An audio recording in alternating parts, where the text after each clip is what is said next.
Gak bisa, nggak bisa. Oh di itu aja mbak, di sujudnya di gini tanggung ini ya. Oh gini. Kita perangkat ultrasonik tidak terhubung. pendinginnya beli kekeh Nah iya gini dong. tinggi sekali dok. Ininya nggak bisa Depol. diturunin lagi. Begini aja dah. Nanti dulu guys. Ya, nggak bisa apa-apa. Ini apa sih? Oh, Apa ya?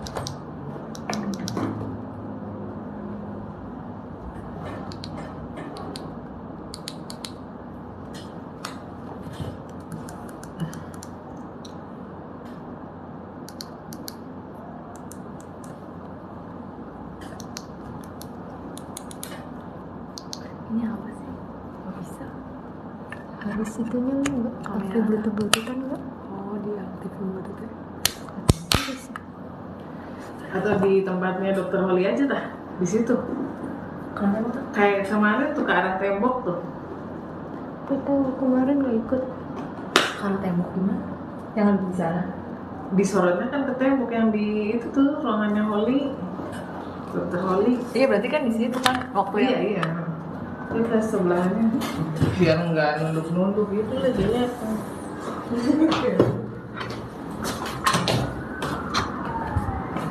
Oh itu udah di live. udah tapi belum ada yang lihat kan. Tapi nanti bisa diedit. Tahu? Nggak tahu. Itu AC-nya ada di bawah. Ini yang nggak usah di situ, di bawah sini aja. Enggak.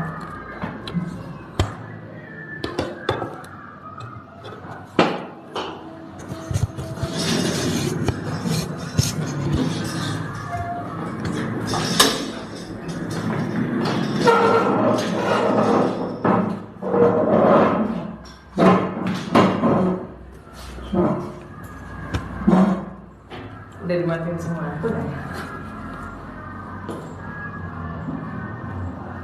Udah ini segini. Mundur lagi nggak? Nanti nggak kedengeran nggak? Pakai mic tersayang tuh. AC-nya aja.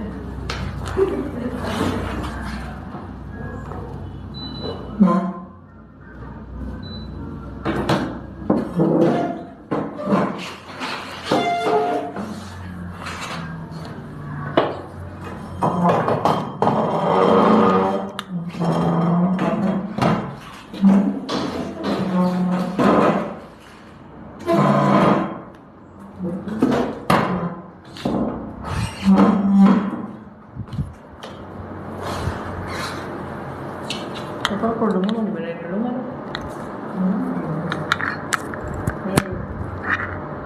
Nah, Oh tingginya belum gitu nih.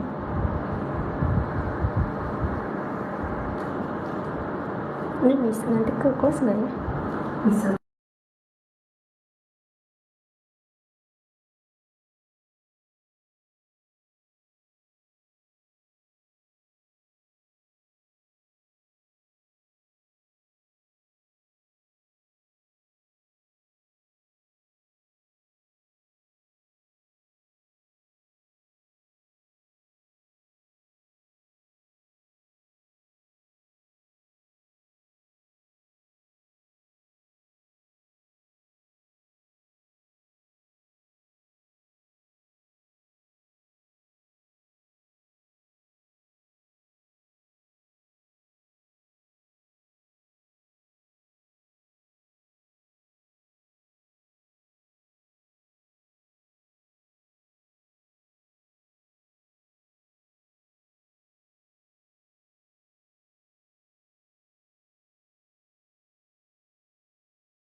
Ininya belum dia.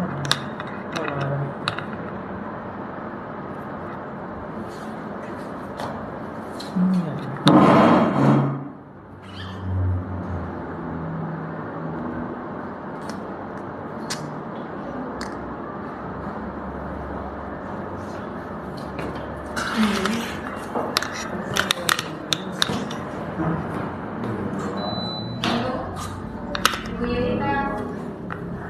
Dilihatin aja pemeriksaan. Gak jadi. Pemeriksaannya dilihatin. Oh dilihat. Ini nggak bisa tuh masangnya. Ini udah taruh mana? Taruh depan mana? Ya mangga ibu. Iya bu.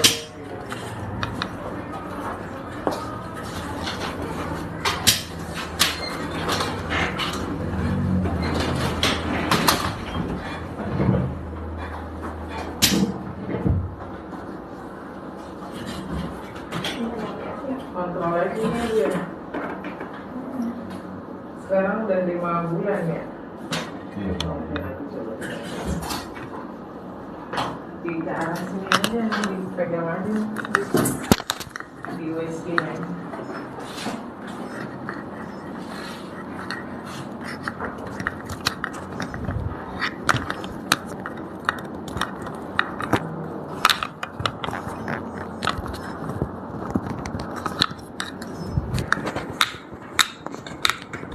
Tadi itu baru mau bulan apa nih, masuk ya.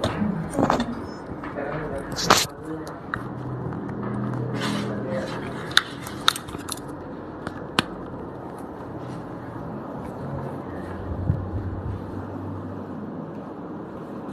Nah ini kepalanya sih posisinya dia masih di atas nih bu. Tapi kan ini usianya untuk 5 bulan ya. Ini dia kepalanya. Kalau masih 5 bulan masih bisa dia tengkurap. Nanti bisa ini balik lagi tuh. Yang penting ibunya sering sujud aja ya. Nah ini ketuban bagus, ini hari-hari di belakang bagus, nggak nutupin jalan akhirnya. Nah ini oke.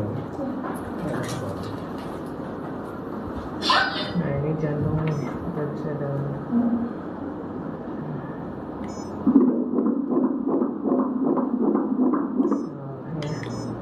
Ini detak jantungnya bagus. Oke.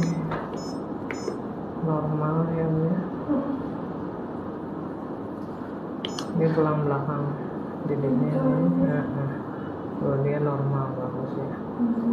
Tuh aktif nendang-nendang ya. Nah tinggal kita cek beratnya ya.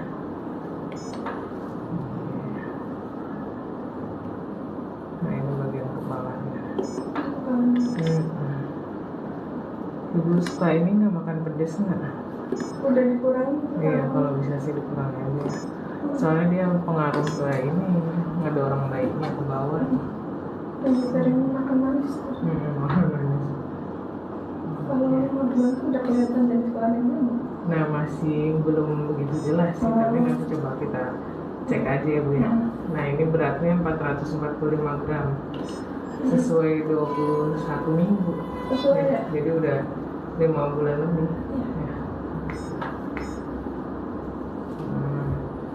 Ini tangannya, tangan kirinya tuh kelihatan kan Iya. rada berotot nih. Walaupun kecil. Nah dia ngerengkol nih bu di sini. Oh biar ada perubahan lagi. Iya iya.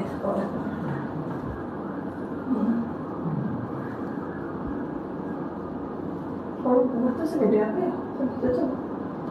Kalau ini kan 400 gram ya, berarti kira-kira kalau ya kayak hampir setengah kilo ya bu ya.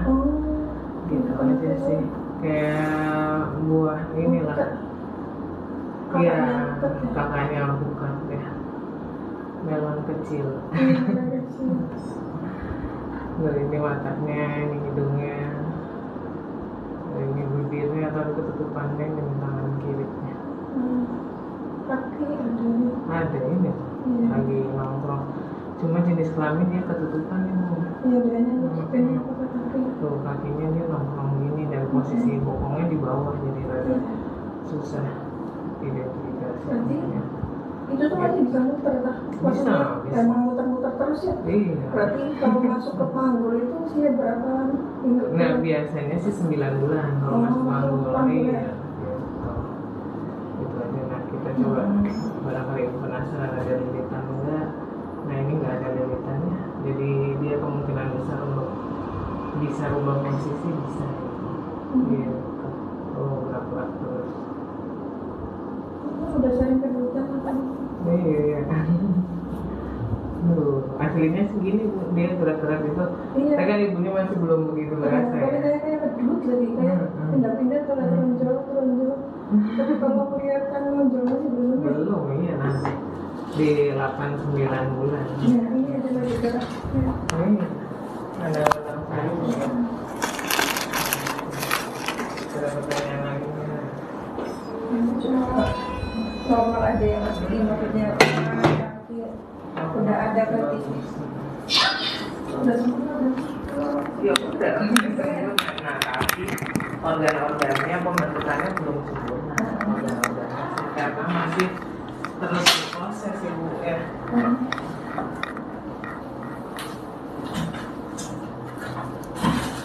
Begini. Buang air besar gimana nih? Jangan. Itu Bu, susah. Ada apa ya kayak sembelit. Tapi kadang-kadang aja sih.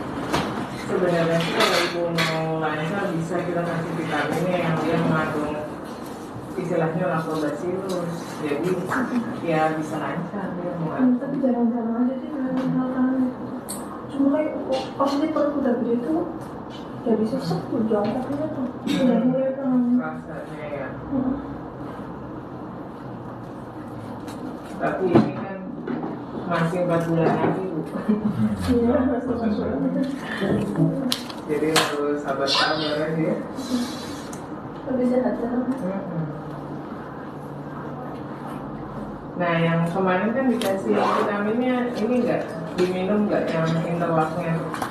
Ini habis. Udah habis, gimana pas minumnya lancar nggak? Buang besar dari Ya, lancar-lancar aja sih. lancar Kalau ya? waktu itu jarang karena masih normal. Kalau masih mau tuh 2 bulan itu nggak bisa masuk makanan sama sekali. 2 bulan, Mas, 2 bulan. Pas sudah masuk 4, udah cuma tinggal minum aja. Makanya kita sekarang udah nggak ada ya? Yang waktu setelah begitu itu, Bu. Hampirnya sih tiap hari nggak bisa makan. Jadi makan, keluar makan, keluar. Padahal sebelumnya enggak ya? Enggak. Mual-mual sedikit 2 minggu aja kayak ya? gitu. 2 minggu kayak gitu. Biasanya memang kalau 2 bulan udah mulai perubahan hormonalnya drastis, akhirnya dia ini mual muntahnya udah begitu rasa.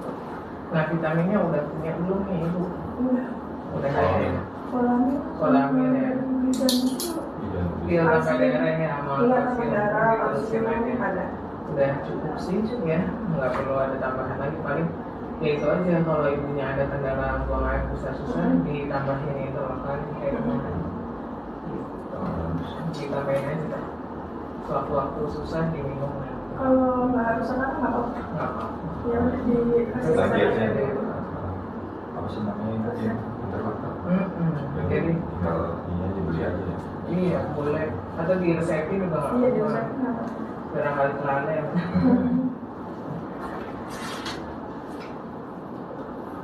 Nanti gampang kalau misalnya ada keluhan ya dikonsumsi aja, soalnya kalau misalnya susah buang air besar jangan dibiarin aja, bisa wasir nanti. Kalau wasir malah kendala untuk lahiran normal nanti. Itu yang penting harus banyak minum 2 liter per hari ya, atau 8 gelas per hari, sama banyakin makan buah sayuran. Itu aja ya, jangan lupa yang matang-matang kalau sayurannya ya. Jangan yang lalapan-lalapan. Mitos nggak sih kalau ibu hamil nggak boleh makan nanas, durian gitu tuh? Nah sebenarnya gini, bukan mitosnya sih Bu, tapi ketika ibu makan nanas atau misalnya itu durian berlebih, itu asam lambungnya ikut naik juga. Sedangkan khusus pada ibu hamil itu gerakannya dia lambat tuh. Akhirnya dia produksi asam lambungnya semakin tinggi. Gitu. Kalau produksinya makin tinggi kan nanti beban perutnya semuanya kencang semua, ya akhirnya nyeri.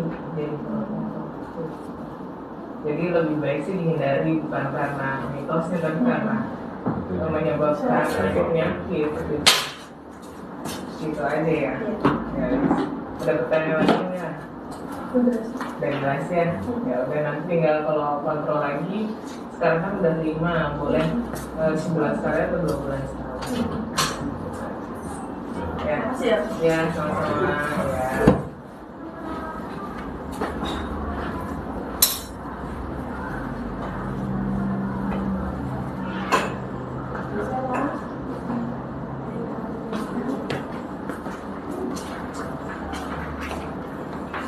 Ya, mangga ibu. Gimana nih mau muntah kan? Iya, sama sekali apa ya tiba-tiba sudah kok tinggi banget tuh. Kenapa tuh? Overthinking. Tapi mual muntahnya berkurang dari yang kemarin atau masih sering? Lebih parah. Lebih parah. Saya kan kemarin itu ya masih minum obat dari bidan ya. Nah yang sekarang kalau mau dia sudah resetin aja dari sini dia. Yang vitamin itu nggak masuk sama sekali. Ini yang obat anti mualnya.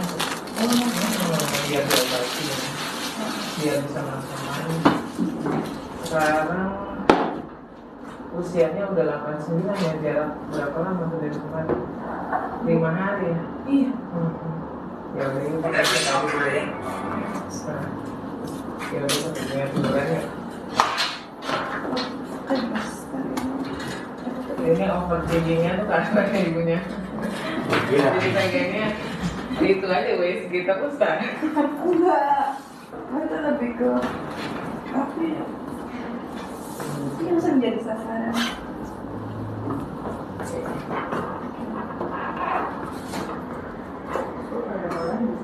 Oh, paling bawah lagi. Udah nggak pakai yang itu lagi tuh. Udah merasa sesek banget tuh. Cukup nggak?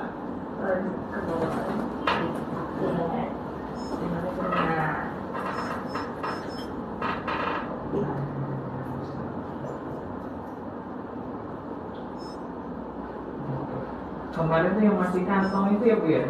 Enggak, yang udah gitu. Kelihatan kecil, masih kecil ya? Kelihatannya ya? Masih tipis kayak garis aja ya? Oke, ya. Yes.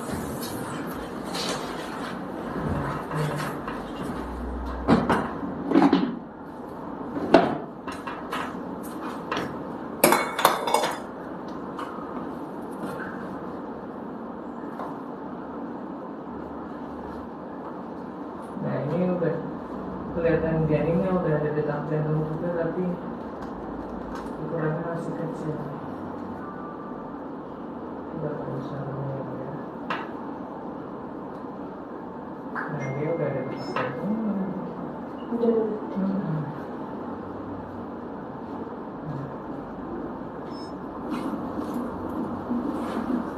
Itu. Iya, detak jantung yang sehat.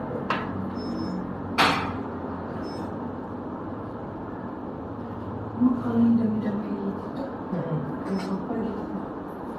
Ya memang karena perubahan hormonal jadinya mual muntah. Nah tinggal gimana caranya untuk mengurangi mual muntahnya itu ya dikasih obat anti mual muntah. Itu harus minum. Iya biar ibunya bisa makan. Kalau ibunya nggak makan nanti jadinya dehidrasi. Ya. Berarti ini udah masih. Kemarin tuh baru dapat 6 ya. Mungkin bisa kita dari program ini.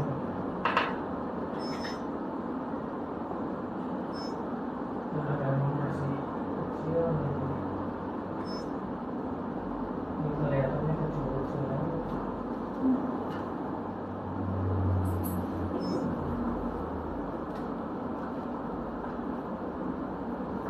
Itu sih kan. Dan yang penting itu kalau salah satu ininya tuh parameternya itu kita lihatnya dari detak jantung. Kalau detak jantungnya ada berarti udah bagus. Bisa ditahan. Nah kalau dari ukuran USG-nya ternyata dia 6 minggu 3 hari. Jadi belum ke 8 minggu. Belum. Dan ini bagus ya, posisinya di dalam rahim ini kan ruang kehamilan ini. Nah ini perubahannya di janin tadi yang ada detak jantung. Itu aja. Ya. Ada pertanyaan lagi nggak? Nggak ada. Oke.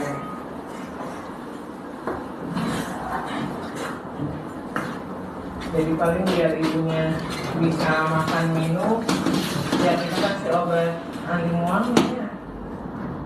Itu aja, vitaminnya sih nggak usah aja, kan masih ada ya yang kemarin tuh ya. Masih. Udah pernah coba aja.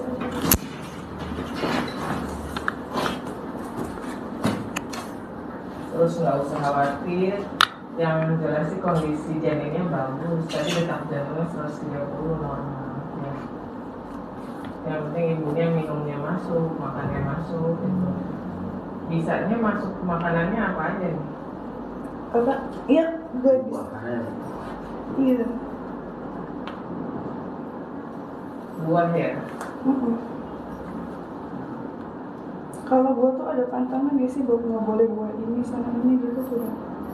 Kalau buah itu sebenarnya jangan yang terlalu asin. Ini jadi mangga mas.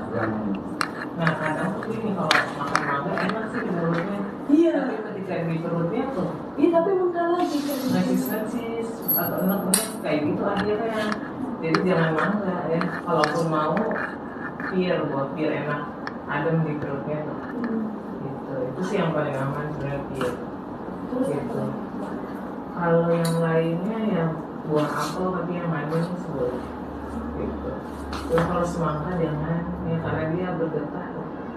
Gitu. Mungkin ada waktu pengen semangka gitu, tapi kan pengen tanya dulu. Kalau dari kita lihat secara mata kan kayak tapi ternyata dia bergetah gitu. Karena kalau yang lagi mual-mual dia nggak cocok. Soalnya banyak airnya gitu ya, kayak seger banget. Paling ya pir aja lah, Ya sama apa gitu. sama apel aja. Kalau alpukat boleh. Boleh. Alpukat nggak ada masalah. Ya. Nah nanti saya kasih obat lambung sama obat mualnya yang dia bisa ngobatinnya gitu. Jadi kalau lagi mual-mual jangan disuruh makan mangga. Makanya mah. Jadi ya makin jadi, makin panas perutnya ya. Gitu.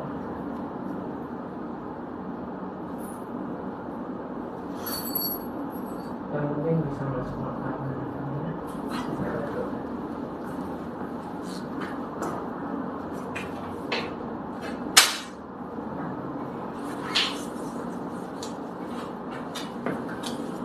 Berarti kalau misalkan mau bertanya sama dokter juga bisa kan, kita rujukannya dari puskesmas aja ya? Oh langsung aja ke sini, nggak usah rujukan lagi. Oh, kalau mau langsung aja di sini, kan nggak cocok di sini gitu ya? Bisa. Ya nanti kan paling pas 9 bulan kan kontrol lagi. Iya. Pastiin prediksinya kapan. Ya nanti setelah tahu prediksinya, ya ketika ibu mulus langsung aja ke sini. Nanti bisa langsung nelpon ke nomor ini aja, klinik aja. Ya. 24 jam. 24. Soalnya kan nggak beneran Iya. barangkali bikin vaksin yang berawal gitu dari puskesmas kan maksudnya kan pelet gitu ya. Nggak perlu. Oh, nggak perlu langsung sini aja. Langsung sini aja. Kalau rujukan itu sih biasanya ke rumah sakit untuk BPJS kayak gitu. Iya. Kalau kesini sih nggak usah, langsung aja ya. Gitu aja deh. Semoga cepat sembuh ya, nggak mau lagi. Makasih ya, Dok. Sama-sama.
baliknya sih sama tadi.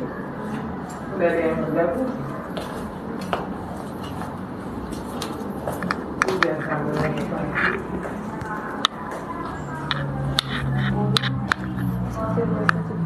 S1.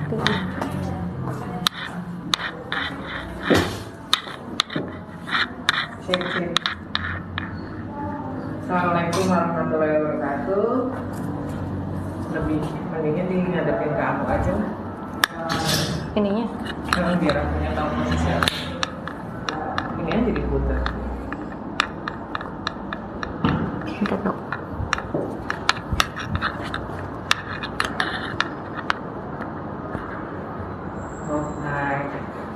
Makasih yang sudah bergabung ya. Jadi tadi itu kita lagi melakukan pemeriksaan ya guys ya ke pasien-pasien saya dan tadi kebetulan pasien-pasiennya itu ibu hamil ya. Nah tapi tadi pagi juga kita juga nemu ini ada pasien dengan nyeri head ya. Nah pasien dengan nyeri head itu dia keluhannya karena kalau pasien yang ini itu dia karena setelah memasang IUD ya. Jadi IUD-nya ini sudah dipasang 5 bulan.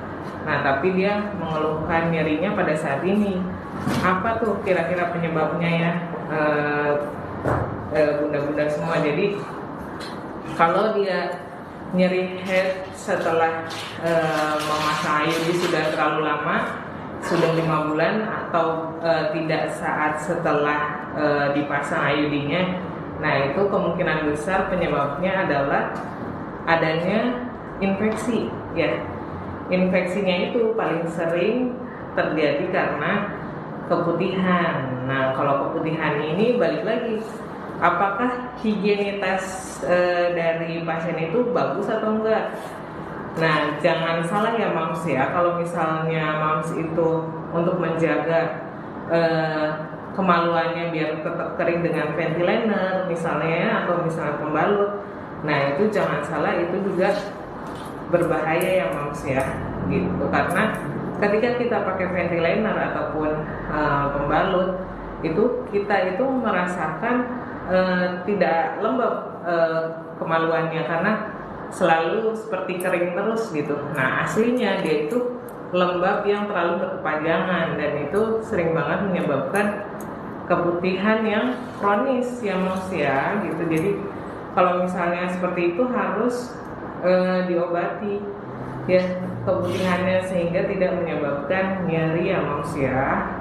Jadi ada istilahnya kita itu radang panggul ya Mas. Jadi kalau misalnya radang panggul itu dia biasanya karena infeksi dari organ kandungan yang biasanya mengenai dinding rahim, mengenai saluran indung telur.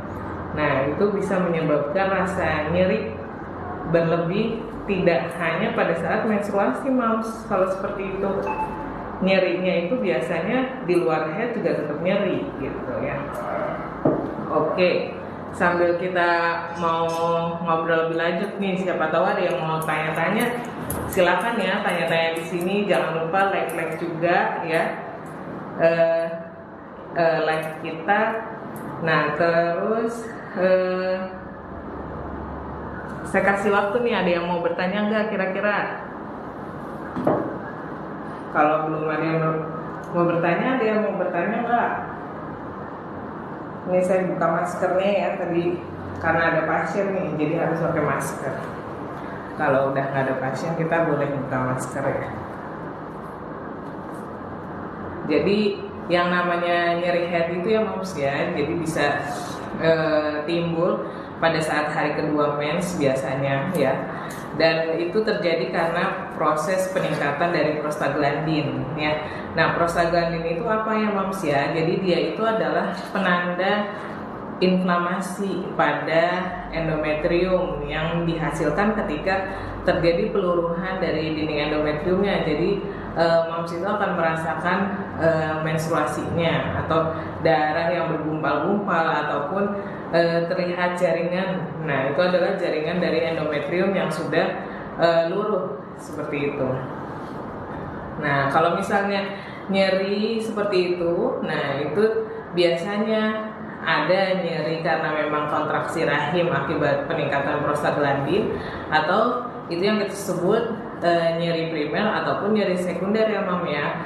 Kalau nyeri sekunder itu dia disebabkan karena adanya kista endometriosis atau kista coklat, ataupun adanya miom, ataupun adanya adenomiosis ya, atau yang tadi saya sebut adanya infeksi pada dinding rahimnya, ataupun pelvic inflammatory disease ya, atau radang panggul seperti itu. Nah, mungkin sambil itu ada yang mau bertanya-tanya nih. Nah, terus ya Mams ya, kalau Mams mau tahu tentang penanganan nyeri head ya, itu yang pertama sebenarnya Mams itu yang bisa dilakukan di rumah sebelum terjadinya menstruasi, boleh melakukan olahraga yang pertama ya. Seminggu bisa dilakukan 3 kali sehari, kemudian nutrisi yang baik ya. Jadi sebenarnya tidak dianjurkan untuk mengkonsumsi makanan-makanan yang siap saji ya. Itu karena dia itu mengandung lemak jenuh dan mengandung juga bahan pengawet yang sangat tinggi. Nah, itu biasanya malah justru menyebabkan suatu penyakit yang kita sebut miom seperti itu ya. Nah, kemudian selain itu juga Mams juga bisa melakukan konsumsi dari madu ya Mams ya. Jadi sudah ada penelitiannya bahwa madu itu bisa mengurangi nyeri head ya. Tapi ini nyeri head yang primer ya Mams ya. Jadi yang tidak disebabkan oleh penyakit seperti itu. Nah, itu bisa dikonsumsi madunya 2 sendok dimulai dari 2 hari sebelum menstruasi sampai menstruasi hari ketiga ya Mams ya. Nah, ini juga ilmu baru nih Mams buat Mams yang suka nyeri head hebat gitu ya. Itu bisa dilakukan pemberian dari madu atau konsumsi madu ya, 2 sendok makan per hari gitu. Nah, terus selain itu juga boleh juga ya Mams ya, kayak misalnya konsumsi air kelapa kayak gitu. Nah, itu juga bagus seperti itu. Nah, mungkin barangkali ada yang mau ikut-ikut bertanya nih di sini. Nanti saya bantu jawab ya Mams ya. Nah, jadi kalau misalnya Mams itu mengeluhkan nyeri head, sebenarnya kalau Mams takut terhadap apa ya yang terjadi terhadap saya gitu ya. Nah, Mams cukup melakukan pemeriksaan awal dengan datang ke USG terdekat ya, ke dokter kandungan terdekat seperti itu. Karena nanti harus diketahui ya Mams ya, apa ada sesuatu nggak di dalam kandungannya gitu. Kalau misalnya bisa nggak sih Dok kalau misalnya nih rahimnya normal tapi nyeri head, ya bisa, karena dengan nyeri head itu terjadi pelepasan prostaglandin ya Mam ya. Dan prostaglandin itu dia menyebabkan peluruhan dinding rahim dan menyebabkan nyeri head ya Mams gitu. Nah, tadi bagaimana sih cara menghilangkan nyerinya? Nah, bisa diantisipasi dengan tadi saya bilang apa? Olahraga yang pertama, yang kedua konsumsi madu ya. Terus juga konsumsi air kelapa juga itu bisa membantu seperti itu. Nah, terus olahraga juga ya Mams ya, ataupun melakukan kompres pada perut bagian bawah, itu juga mengurangi nyerinya seperti itu. Nah, ini ya Mams ya, kalau misalnya Mams itu dia ada keluhan nyeri head. Nah, kalau misalnya sudah terjadi nih nyeri head, apa yang harus dilakukan ya? Nah, Mams bisa konsumsi aja. Paling awal itu adalah obat pereda nyeri ya. Pereda nyeri yang mudah dicari di luaran itu bisa berupa paracetamol kayak gitu tuh cukup sebenarnya. Nah, cuma kalau misalnya nyeri yang hebat banget sampai pingsan, bisa nggak sih Dok nyeri headnya tuh sampai pasiennya pingsan gitu, bisa nggak? Nah, bisa ternyata gitu. Karena apa? Yang disebabkan karena penyakit, yaitu nyeri head sekunder, karena ada paling sering adalah kista endometriosis ataupun kista coklat. Nah, kalau misalnya Dok, kalau misalnya saya ada nih Dok kista coklat, memang kalau misalnya setiap head itu sakit banget Dok, Nah, apakah saya harus operasi? Nah, itu juga yang menjadi sebuah pertanyaan tuh bagi pasien-pasien di sana. Apakah setiap ada kista yang menyebabkan nyeri itu harus dioperasi? Ya. Nah, yang pertama saya harus screening dulu nih, Mams. Apakah pasien ini dia sudah punya anak atau belum? Gitu. Kalau misalnya sudah punya anak banyak dan pasiennya benar-benar setelah kita obatin, diberikan obat pereda nyeri, diberikan obat hormonal, misalnya pasien itu dia tetap nyeri head hebat gitu ya, sampai dia tidak bisa beraktivitas sama sekali. Nah, itu mau nggak mau pilihan terakhir adalah operasi ya. Tapi kalau misalnya pasien itu dia belum menikah dan mengeluhkan nyeri head, nah, kita sebaik mungkin untuk melakukan terapi obat dulu dengan hormonal juga ya. Nah, kalau misalnya obat kista itu, kista coklat ya, itu beda-beda, Moms.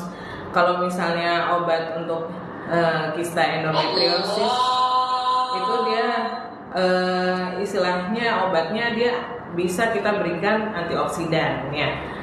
Dan harus diberikan obat hormonal juga ya, Moms ya, gitu. Nah, ini nih, ada yang bertanya nih. Oke, udah ada yang mulai bertanya ya. Ini ya. Oke, di sini tanya Bubit ya. Jadi saya itu dokter Puspita ya, dokter kandungan nih, bukan Bu Bidan. Nah, ada yang nanya nih, saya head terakhir 13 Oktober. 15 November dah garis 2, sekarang usia kandungan berapa minggu ya? Oke. Nah, kalau misalnya seperti itu kita termasuknya adalah kalau sekarang itu jadi HPHT itu apakah bisa menentukan usia kehamilan lah istilahnya. Di sini kentang goreng nanya gitu ya. Nah, kalau misalnya istilahnya hari terakhir itu ya, hari pertama hari terakhir itu dia memang memprediksi usia kehamilan berapa, tapi tidak memprediksi secara pasti ya. Jadi yang harus dilakukan apa sebenarnya? USG pada trimester pertama dia itu bisa menentukan untuk taksiran persalinannya kapan gitu ya. Jadi kalau misalnya kita perkirakan hanya sekedar hitungan saja, itu berarti kan sekarang tanggal 17 nih ya, Moms ya. Jadi kalau head terakhirnya 13, berarti ke sekarang itu terhitungnya 5 minggu. Tapi dipastikan lagi kalau misalnya harus dilakukan USG, Moms. Jadi kalau misalnya USG itu sampai 12 minggu, itu keuntungannya adalah Moms itu tahu taksiran persalinan yang akuratnya kapan gitu. Karena kalau dari HPHT itu dia rada-rada melenceng, sekitar 1 minggu sampai 10 hari gitu ya, Moms ya. Nah, ini juga ada pesan nih. Pesan dari mana nih? Oke, jangan lupa ya. Kalau misalnya memang tadi di sini nih ada pesan. Bukan. Oh ya. Nah, kita lanjutin aja lah ya. Mudah-mudahan nih bermanfaat ya obrolan kita di Sabtu pagi ini, karena banyak orang-orang yang libur ya gitu. Terus barangkali ada yang permasalahan, nggak apa tanya aja di sini. Tapi kebetulan kita hari ini ngobrolinnya tentang nyeri head nih ya. Jadi kalau misalnya nyeri head itu ya, kalau dia nyeri banget sampai keringat dingin, sampai mual muntah, sampai pusing, sampai pingsan ya, itu sebenarnya nyeri head yang tidak normal gitu. Jadi jangan diem aja ya, harus diperiksakan ke dokter kandungan biar tahu apa penyebabnya ya gitu. Nah, terus kalau misalnya udah tahu nih penyebabnya, nggak usah underestimate dulu. Aduh, saya punya penyakit ini, punya penyakit itu. Tenang aja, karena semua terapi ini ya, nyeri head itu tidak semata-mata harus operasi ya, Moms ya. Jadi yang jelas kita sebagai dokter kandungan itu pasti akan memberikan terapi secara obat ya, atau kita sebut medikamentosa. Nah, nanti kalau misalnya untuk urusan operatif atau operasi itu itu adalah pilihan yang terakhirnya ya Moms ya, gitu. Barangkali ada yang mau bertanya-tanya lagi nih di luar dari topik, nggak masalah ya Moms ya, seperti itu. Nah ini makasih nih yang sudah gabung ya, mudah-mudahan bisa mendengarkan ya. Oke nih ada yang nanya nih dari Pila. Hai, tanggal 3, tanggal 7 selesai, tanggal 14 saya keluar flag 1 kali tapi tes swab negatif. Oh iya.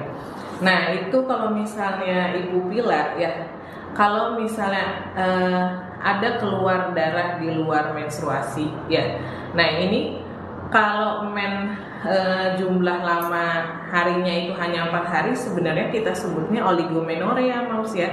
Jadi itu nggak normal. Nah apalagi ada keluar darah di luar menstruasi, nah itu namanya gangguan ovulasi gitu. Nah ini Ibu Pila udah menikah atau belum kira-kira ya? Nah biasanya hal tersebut itu terjadi pada pasien-pasien PCOS biasanya. Tapi kalau misalnya pasien PCOS itu kita harus tahu dulu secara USG benar nggak folikelnya itu kecil. Kalau misalnya folikelnya kecil itu tandanya memang pasien itu tidak bisa ovulasi ya Moms ya. Jadi lebih baik kalau seperti itu, hal yang pertama dilakukan adalah memperbaiki hormonalnya ya Moms ya, dengan cara yang pertama ya konsumsi makanan teratur, makan makanan yang teratur. Kemudian mengurangi stres ya, nggak boleh stres berlebihan ya. Terus yang ketiga olahraga ya, jangan lupa olahraga itu sangat penting untuk hormonal kita, karena ketika olahraga itu istilahnya terjadi peningkatan endorfin, hormon endorfin yaitu yang membuat kesenangan hati ya. Ketika terjadi kesenangan hati, hormonal itu akan lebih stabil seperti itu. Jadi jangan salah ya Moms ya. Jadi maksudnya untuk memperbaiki terjadinya ovulasi, menstruasi jadi lancar itu sebenarnya kita harus lihat dulu berat badan kita apakah sudah stabil atau belum nih kira-kira.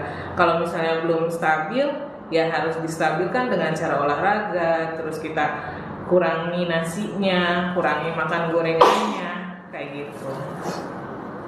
Ya ada lagi nih yang mau tanya-tanya nih. Jadi udah jelas ya Ibu Pila ya tentang gangguan menstruasi, berarti jadi mensnya itu kita sebut oligomenorrhea, jadi sedikit harinya dan ditambah juga ada pengeluaran darah di luar fase menstruasinya seperti itu. Jadi lebih baik dilakukan penyeimbangan hormonal dulu sehingga menstruasinya jadi lancar ya, seperti itu. Nah tadi ya kita bahas tentang nyeri head ya, kan ada tuh yang tadi saya sebutkan penyebabnya kista coklat seperti itu ya. Nah sebenarnya tidak semata-mata semuanya dengan operasi, jadi bisa dilakukan pengobatan terlebih dahulu ya. Dan ada juga yang nama lainnya adalah adenomiosis. Jadi kalau misalnya adenomiosis itu dia sejenis miom ya, tapi dia itu terjadi perlengketan pada dinding rahimnya. Jadi istilahnya penyakit dengan otot rahim itu dia menyatu.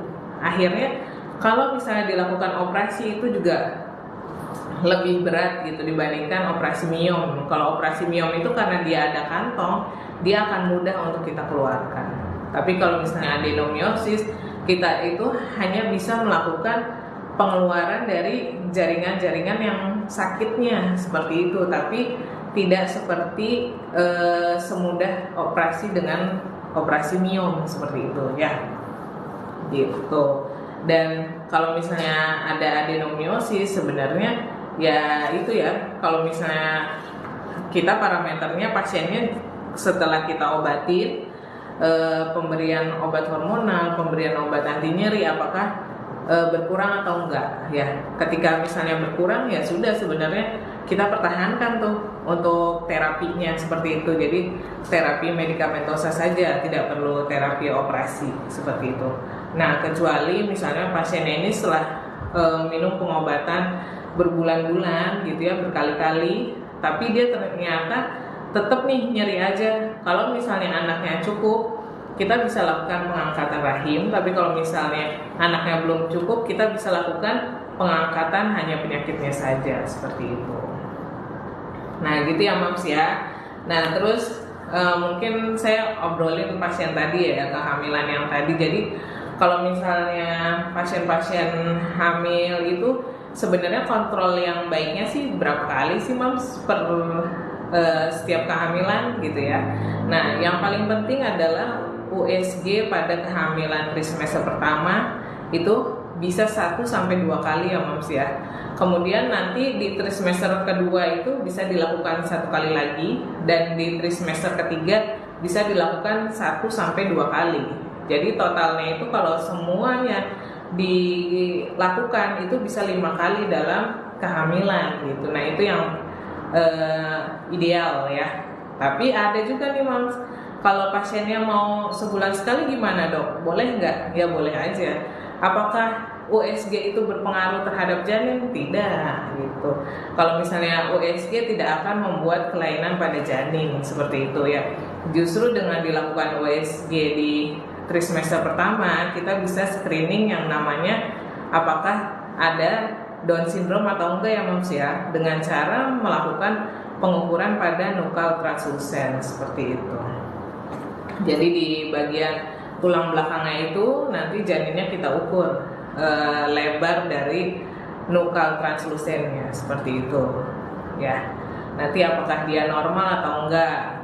Terus kalau USG di awal-awal itu kita bisa tahu nih Mams, istilahnya di setelah trimester pertama, di trimester kedua kita bisa melihat kelainan yang secara makro terlihat ya. Misalnya kelainan pada tangannya, tangan kan normalnya seperti ini, ada juga tangannya dia membelakangi seperti itu. Nah itu tidak normal dan terlihat pada USG trimester kedua. Tapi dok kalau misalnya saya nggak mau USG di trimester pertama ataupun kedua, misalnya saya mau USG di trimester ketiga, gimana dok? Nah kelemahannya USG di trimester ketiga itu kita tahu nih dia beratnya berapa, posisi kepala gimana, tapi kita tidak bisa melihat secara jelas kelainan pada bayinya karena dengan kondisi rahim ruang rahim yang semakin kecil dan bayi semakin besar, itu tidak akan bisa terlihat kelainan secara jelas gitu ya Mams ya. Jadi memang yang namanya USG itu sangat penting ya Mams ya, bisa dilakukan di trimester pertama yaitu 12 minggu ke bawah gitu, minimal 1-2 kali. Terus di trimester kedua 1 kali, di trimester ketiga 1-2 kali gitu. Jadi jangan salah ya Mams ya. Ada lagi nggak nih yang mau bertanya-tanya? Tadi udah ada 2 nih penanya ya. Oke, gimana, ada pertanyaan nggak dari yang di belakang? Apa? Dok, nanya kalau misalnya nyarinya aja tapi nggak keluar head tuh bisa nggak sih dok? Nah, kalau misalnya pasien ini nih, dok saya kok ada nyeri perut ya, gitu. Tapi kok nyerinya bukan pada saat menstruasi. Nah, itu harus tahu dulu ya Mams ya, di sebelah mana nyerinya. Kalau misalnya di sebelah kanan bawah, itu bukan bagian kandungan ya, atau bisa jadi di bagian kandungan kalau misalnya dia teraba benjolan ya. Paling sering kalau sebelah kanan bawah itu dia tempatnya usus buntu. Biasanya disertai adanya demam ataupun nyerinya hebat ya. Terus kalau misalnya di sebelah kiri bawah ya, nah itu bisa jadi organ kandungan ya Mams ya.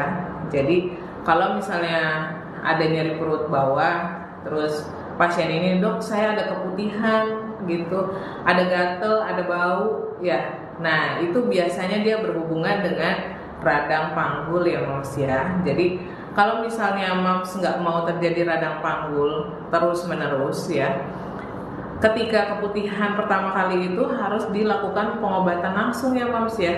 Karena yang terjadi istilahnya radang panggul itu karena terjadi keputihan yang tidak diobatin ya Mams gitu. Sayang banget kalau misalnya sudah terjadi radang panggul, apa yang terjadi kemudian? Yang terjadi adalah penutupan saluran tubanya. Ya, jadi saluran indung telurnya itu jadi tertutup. Akhirnya ketika dilakukan HSG, nah malah terjadi saluran indung telurnya jadi buntu dua-duanya. Nah, itu penyebabnya adalah apabila tidak diobatinya keputihan. Jadi jangan main-main dengan keputihan ya Mams ya. Jadi ketika sudah terjadi keputihan, langsung aja berobat ke dokter kandungan ya, gitu. Ada lagi nih yang mau tanya-tanya? Ada lagi nggak? Benar nggak sih kalau mengkonsumsi vitamin C itu bisa melancarkan haid? Nah, kalau misalnya konsumsi vitamin C apakah bisa melancarkan haid? Nah, sebenarnya kalau misalnya secara langsung sih tidak ya, karena yang namanya vitamin itu dia lebih menyebabkan ini aja, peningkatan penyembuhan. Jadi kalau misalnya Mams ini terjadi infeksi kayak gitu, nah gimana caranya biar cepat sembuh ya minum aja vitamin C, tapi tidak mengurangi rasa nyeri head. Jadi itu sebenarnya mitos ya Mams ya. Oke, ada yang tanya-tanya lagi nggak nih? Barangkali ada kasus tetangga ataupun saudara, kakak, ibu kayak gitu ya. Nah terus ya kemarin juga saya juga ada nih ya Mams ya, jadi pasien dia itu sudah mau menopause nih ya, jadi mensnya itu berkurang. Nah apakah harus kontrol ke dokter atau enggak ya Mams kalau kayak gitu? Nah jawabannya adalah ketika pasien itu sudah mau menopause ya, pasien ini dia datang itu kebetulan usianya 48 tahun. Nah biasanya dokter itu kita itu melakukan USG ya. Apabila dia rahimnya masih ukurannya cukup dan dinding rahimnya masih ada, sebenarnya bisa loh Mams, ibu ini kita berikan obat dan mens lagi, lancar lagi, bisa gitu. Jadi jangan dibiarkan aja, karena ketika usia dari 40 tahun itu resiko terjadinya kanker endometrium atau kanker dinding rahim itu sangatlah tinggi ya. Jadi jangan main-main kalau misalnya terjadi tidak mens pada usia 40 tahun yang seharusnya dia belum belum ini menopause tapi terjadi menopause. Nah itu apakah itu sebuah penyakit atau bukan, harus dilakukan pemeriksaan dulu ya Mams ya, seperti itu. Jadi jangan, istilahnya yang namanya wanita itu lebih rumit ya dibandingkan laki-laki, karena kita itu harus benar-benar sensitif terhadap suatu masalah gitu. Jadi jangan cuek-cuek kalau jadi wanita ya, jadi harus benar-benar kita itu jaga banget ya. Kalau misalnya ada keputihan diobatin, kalau misalnya mau kencing harus kencing. Nah jadi nggak boleh tuh kalau perempuan itu suka nahan pipis, nah nggak boleh, karena leher dari uretra atau saluran kencing wanita itu dia lebih pendek daripada laki-laki, sehingga wanita itu lebih sering terjadi infeksi saluran kemih. Nah kenapa sih saya bilang seperti itu? Karena pentingnya apa? Ketika infeksi saluran kemih dibiarkan terjadi, ujung-ujungnya infeksinya dia lari juga tuh ke rahim gitu. Jadi jangan sampai dibiarkan ya kalau misalnya ada infeksi saluran kemih gitu. Oke nih, ada yang mau tanya-tanya lagi nggak? Makasih ya yang sudah gabung-gabung. Jangan lupa ya like ini. Ada lagi nggak gitu? Dok, waktu itu kan pernah bahas yang kalau misalkan habis konsumsi anti nyeri, itu kan bisa menghentikan head. Iya. Nah, misalkan konsumsi anti nyeri itu sebelum waktunya head bisa memperlambat head nggak sih, Dok? Nah, kalau misal, jadi gini, kalau anti nyeri itu dia bersifat penghenti darah itu ketika darah itu sudah terjadi. Jadi kalau misalnya darah itu belum keluar, konsumsi anti nyeri misalnya dia memperlambat head, sebenarnya enggak gitu. Jadi sebenarnya enggak masalah konsumsi anti nyeri ketika sebelum menstruasi. Jadi enggak usah takut kalau misalnya nantinya takut mennya berhenti nih gitu, enggak usah ya gitu. Karena tidak mempengaruhi gitu. Ada yang mau nanya lagi nggak nih? Oh ya, dari IG juga ada pertanyaan tuh. Mana HP aku coba ambil dulu. Jadi kemarin itu ada yang bertanya ya, jadi masalah tentang inilah menstruasi juga. Nanti coba saya bacakan dulu ya, sebentar. Sambil menunggu, silakan nih yang mau tanya-tanya, boleh loh tanya-tanya aja. Terus boleh juga ya join di TikTok kita ya, Dr. Puspita SPOG ya. Jadi kalau misalnya sesekali kalian mau tanya-tanya atau mau lihat-lihat postingan kita, follow aja. Ini nih, biar aku bacain aja handphone aku.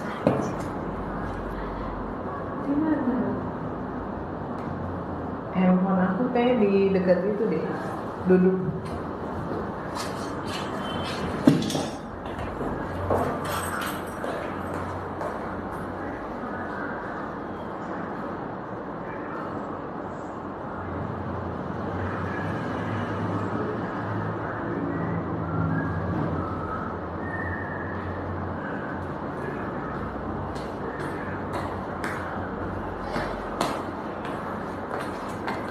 Nah ini kita, oh ini yang pesan baru nih apa nih?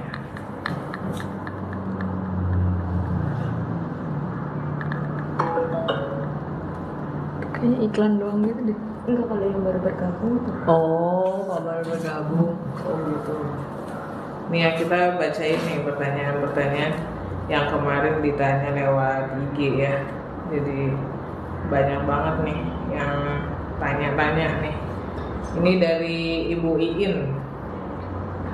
Dok, abis keguguran kemarin kenapa ya sehatnya cepet? Oh, cuma lepet-lepet doang, kayak hari terakhir, tapi warnanya merah segar bukan coklat. Dan saat pipis keluar gumpalan darah tapi kecil-kecil. Pengaruh dari kencing manis kah ya? Nah, jadi sebenarnya kalau habis menstruasi, mensnya jadi lebih sedikit, itu sebenarnya masih dianggapnya normal ya Mams ya, karena ketika dilakukan kuret itu dinding rahimnya itu kita lakukan pengerokan gitu, akhirnya itu mengeluarkan darah mennya dia lebih sedikit jatuhnya setelah dilakukan kuretnya, seperti itu ya. Tapi yang penting siklusnya itu dia normal ya, misalnya seminggu gitu lama menstruasinya itu masih kita anggap normal ya. Dan sebenarnya kalau mau dilakukan melancarkan menstruasinya itu yang jelas dilakukan harus olahraga dulu Mams ya. Jadi jangan lupa olahraga ya, minimal seminggu 3 kali selama setengah jam kayak gitu, dan turunin berat badannya kayak gitu, sehingga nanti menstruasinya akan lancar kembali. Oke, ada pertanyaan lagi nih. Sebentar ya.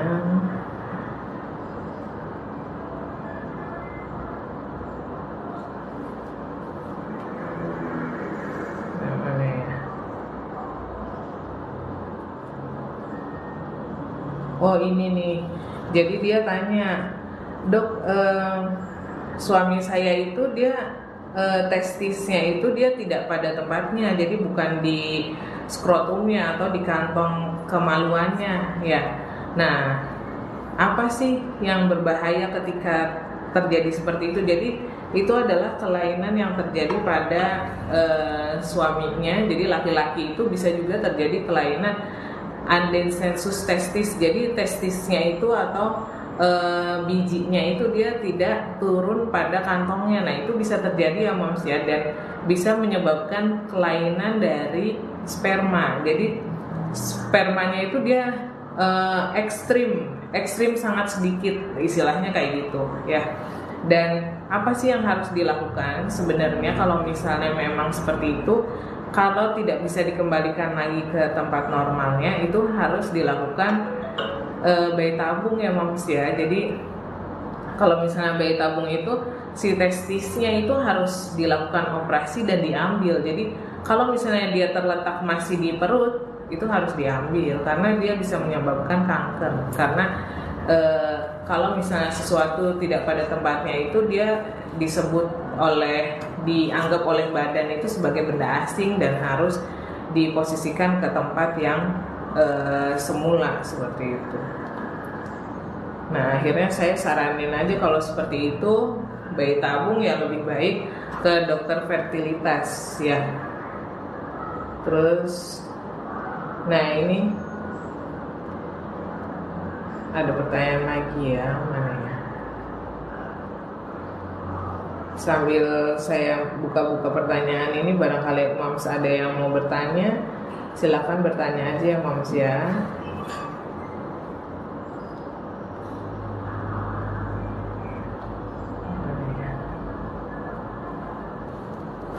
Kayaknya udah terlalu lama kayaknya. Oh iya, nih ada pertanyaan juga. Dia habis kuret, terus dia nggak menstruasi nih bulan depannya. Nah, kenapa nih dok kalau misalnya belum mens setelah kuret ya? Nah, sebenarnya ada dua permasalahan nih. Yang pertama memang pasien ini dia punya gangguan hormonal sehingga dia itu tidak mengeluarkan darah mensnya. Yang kedua itu bisa terjadi karena memang masih ada sisa dari jaringan kuretnya dan harus dilakukan kuretase kembali kayak gitu. Jadi harus lebih baik dilakukan USG ulang ya Mams ya kalau misalnya terjadi tidak menstruasi setelah kuretase seperti itu. Ya, ayo ada lagi nggak nih yang mau tanya-tanya kira-kira? Kalau tidak ada yang mau bertanya, ya nanti saya akhiri saja nih kira-kira. Nanti di lain waktu ya kita ngobrol-ngobrolnya ya. Mungkin itu aja ya. Dan udah hampir 1 jam nih kita live di TikTok ini ya. Mungkin itu saja yang bisa saya bagikannya, informasinya mudah-mudahan bisa bermanfaat. Yang ada di sana mungkin beda kota ya yang ikut join kita ya, mudah-mudahan diberikan selalu kesehatan ya dan dilancarkan rezekinya. Mungkin itu saja kali ini pertemuan kita. Ya, wabillahi taufiq wal hidayah. Wassalamualaikum warahmatullahi wabarakatuh. Bye bye.